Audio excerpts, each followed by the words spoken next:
ஐக்கு வந்ததெல்லாம் பேசுகிறார் எதிர்க்கட்சி தலைவர் பழனிசாமி. சமீபத்தில் பேசியிருக்கிறார். என்ன, இந்து சமய அறநிலையத்துறை சார்பில் பள்ளி கல்லூரி கட்டக்கூடாதான். இதுக்கு முன்னாடி பாஜகவுக்கு வெறும் டப்பிங் வாய்ஸ் தான் கொடுத்துக்கிட்டு இருந்தார், பேசிக்கிட்டு இருந்தார். இப்போ பாஜக ஒரிஜினல் வாய்ஸாக பேச ஆரம்பிச்சிட்டார். அறநிலையத்துறை சட்டத்திலேயே கல்லூரி தொடங்க சட்டம் இருக்கு. இது கூட தெரியாம நீங்க எப்படித்தான் முதலமைச்சராக இருந்தீர்களோ எனக்கு புரியல.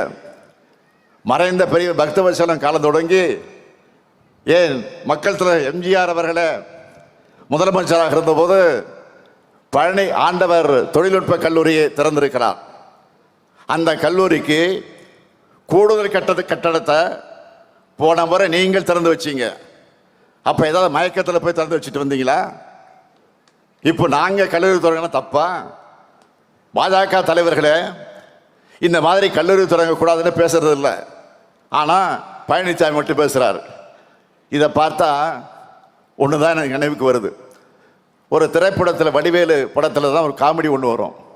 என்னன்னா, கொடுத்த காசுக்கு மேலே என்னமா கூவுறான்னு. அந்த மாதிரி பாஜகக்காரங்களே பேசிட்டு இருக்காங்க.